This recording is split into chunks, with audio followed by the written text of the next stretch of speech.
আসসালামু আলাইকুম এভরিওয়ান, আমি আপনাদের ছাত্রলীগের ফাইজা এবং আজকে আমি যে বিষয়টি নিয়ে আপনাদের সকলের মাঝে উপস্থিত হয়েছি সে বিষয়টি হচ্ছে যে সালাউদ্দিন আম্মারের আম্মু বিগত 1 থেকে 2 দিন আগে, যদি আমি খুব ভুল না হই, সোশ্যাল মিডিয়াতে একটি পোস্ট করে এবং সেই পোস্টে উনি উল্লেখ করে যে ওনাদের ফ্যামিলির উপরে কিভাবে নির্যাতন করা হয়েছে বা বিভিন্ন ধরনের মানে অপপ্রচার যাকে বলা হয় বাংলা ভাষায়, সেগুলো উনি ওইখানে পোস্টারতে উনি লেখালেখি করে তুলে ধরেন।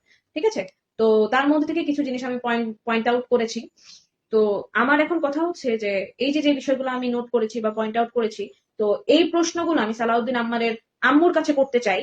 যে আপনি আপনার পোস্টে উল্লেখ করেছেন যে শাহবাগ চত্বরে যখন আপনার ছেলে আম্মারকে রক্তাক্ত করা হয়, সেটা দেখে কি আমাদের আপনার ছেলের উপরে কি মায়া হয় না?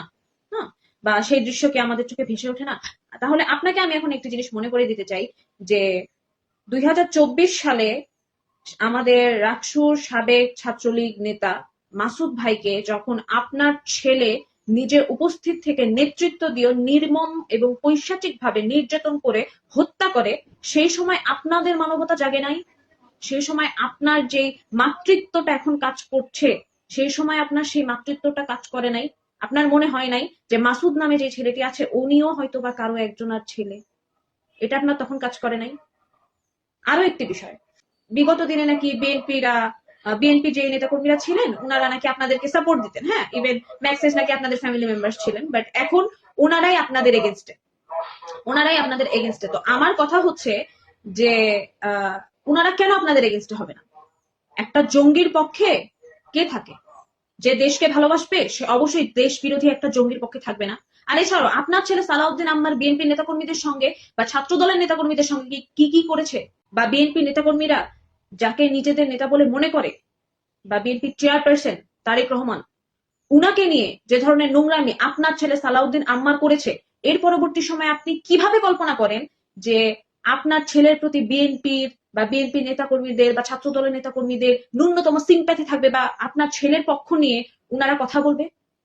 কিভাবে মনে করেন আপনি? আপনাকে আমি একটি জিনিস মনে করে দিতে চাই, এটা সম্ভবত ছিল হচ্ছে যখন তারেক রহমান দেশে আসবে এমন একটি সিচুয়েশন ক্রিয়েট হয়েছে। তো সেই সময় রাজশাহী বিশ্ববিদ্যালয় সহ বিভিন্ন বিশ্ববিদ্যালয়, ইভেন বাংলাদেশের বিভিন্ন জায়গাতেই তারেক রহমানের বিভিন্ন ব্যানার পোস্টার বা বিএনপির বিভিন্ন ব্যানার পোস্টার তারেক রহমানকে স্বাগতম জানিয়ে তৈরি করা হচ্ছিল এবং সেগুলো লাগানো হইতেছিল। তো আপনার ছেলে সালাউদ্দিন আম্মার কি করেছিল? রাজশাহী বিশ্ববিদ্যালয়ে যে ছাত্র দলের নেতাকর্মীরা বা বিএনপি নেতাকর্মীরা ওই তারেক রহমানকে স্বাগতম জানিয়ে যে ব্যানারটি টাঙিয়েছিল, সেই ব্যানারটি উনি ছিঁড়ে ফেলে দেওয়ার আলটিমেটাম দিয়েছিলেন বা খুলে ফেলে দেওয়ার আলটিমেটাম দিয়েছিলেন অগ্রিম ভাবে, আর এটা উনি ওনার নিজের ফেসবুক অ্যাকাউন্টে পোস্ট করেন।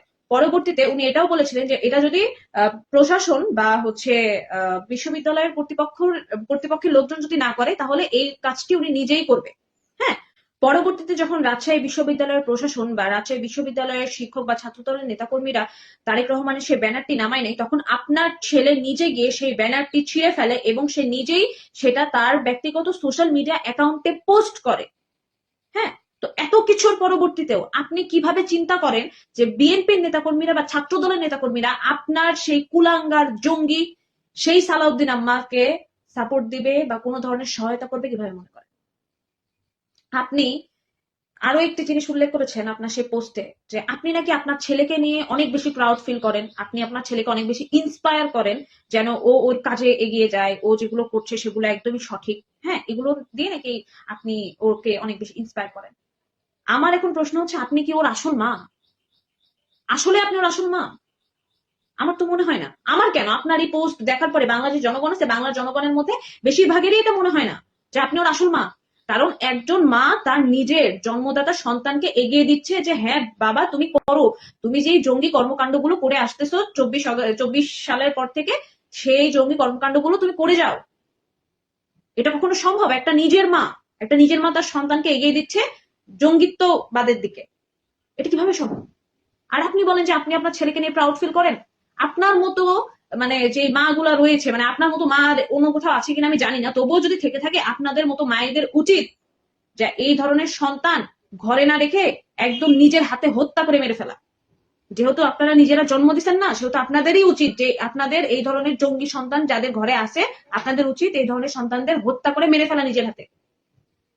আপনাদের তো লজ্জা লাগা উচিত ভাই। আপনারা কিভাবে পারেন আপনাদের নিজেদের সন্তানকে জঙ্গিত্ববাদের দিকে ঠেলে দিতে? আপনারা কিভাবে পারেন? শোনেন, বাংলার জনগণ এবং বিএনপি আওয়ামী লীগ উভয় ভুলে নাই যে আপনার ছেলে কি ধরনের জঙ্গি কর্মকাণ্ড 5ই আগস্টের পরবর্তী সময় থেকে করে এসেছে। এটা আমরা কেউ ভুলি নাই। তো আপনি এই যে সিম্প্যাথি মূলক কথাবার্তাগুলো সোশ্যাল মিডিয়াতে লিখে মানুষের সিম্প্যাথি অর্জন করার চেষ্টা করতেছেন এবং ভাবতেছেন যে আপনার এগুলো লেখা দেখে মানুষ কান্নাকাটি করে বা আবেগ আপ্লুত হয়ে একদম মানে বন্যা বন্যা বানাই দিবে, পুরো বাংলাদেশে কান্নাকাটি করে নিজের চোখের পানি দিয়ে বন্যা বানাই দিবে, এটা সম্পূর্ণ ভুল ধারণা। জঙ্গিদের জন্য বাংলাদেশের জনগণদের বিন্দু পরিমাণ মায়া মমতা কিচ্ছু নাই। আপনার ছেলেরে ক্রসফায়ার দিয়ে মেরে ফেলে দেওয়া উচিত। আপনার ছেলে যেগুলো কর্মকাণ্ড করে বাস্তবে আপনার ছেলেকে ক্রসফায়ার দিয়ে মেরে ফেলে দেওয়া উচিত। কিন্তু সেটা কেন যে আমাদের বাংলাদেশের প্রশাসন করে না, এটা মানে আমার নিজের কাছে একটা প্রশ্ন। যাই হোক, আপনাকে লাস্ট অব্দি একটা কথাই বলবো যে আপনার ছেলে আমাদের সেই পঙ্গু প্রতিবন্ধী ভাই মাসুদ, যেই মাসুদ ভাই 2013 সালে রাজনীতি করতে গিয়ে উনার একটি পা হারায় এবং 2024 সালে উনার কন্যা সন্তানের জন্য ওষুধ কিনতে গিয়ে উনার জীবন হারায় এবং তার নেতৃত্ব দেয় সম্পূর্ণভাবে আপনার ছেলে, আপনার সেই কুলাঙ্গার ছেলে আম্মা। আপনার সেই ছেলের প্রতি আমাদের বিন্দু পরিমাণ সহানুভূতি বা মনুষ্যত্ববোধ কাজ করে না। সেদিন আপনার করে নাই, এখন আমাদের করে না। ঠিক আছে? তো আপনাকে সর্বশেষ একটি কথাই বলতে চাই যে আপনি এই যে খুব প্রাউডলি বলেন না যে আমার ছেলেকে নিয়ে আমি খুব বেশি গর্বিত বোধ করি, আমি আজকে আপনাকে একটা কথা বলতেছি, আপনার লজ্জা করা উচিত। কারণ আপনার ছেলে সালাউদ্দিন আম্মার একটা জঙ্গি, একটা রাষ্ট্রদ্রোহী আর একজন খুনি। ঠিক আছে? একজন জঘন্য লেভেলের নিম্ন শ্রেণীর খুনি আপনার ছেলে সালাউদ্দিন আম্মার। তো প্রাউড ফিল না করে আপনার লজ্জিত বোধ করা উচিত যে আপনি ওইরকম একটা জঙ্গি ছেলেকে জন্ম দিয়েছেন। এটা আপনি মাথায় রাখেন। আর আপনার ছেলে যেগুলো কর্মকাণ্ড করেছে না, বা এখনো স্টিল করে যাচ্ছে, এগুলোর হিসাব একদিন আপনাকেও দিতে হবে, আপনার ছেলেকেও দিতে হবে, আপনাদের পুরো ফ্যামিলিকে দিতে হবে। এটা মাথায় রাখেন। এটা বাংলাদেশ, আর বাংলাদেশে কোনো জঙ্গির ঠাঁই নাই, কোনো পাকিস্তানি বীজের ঠাঁই নাই।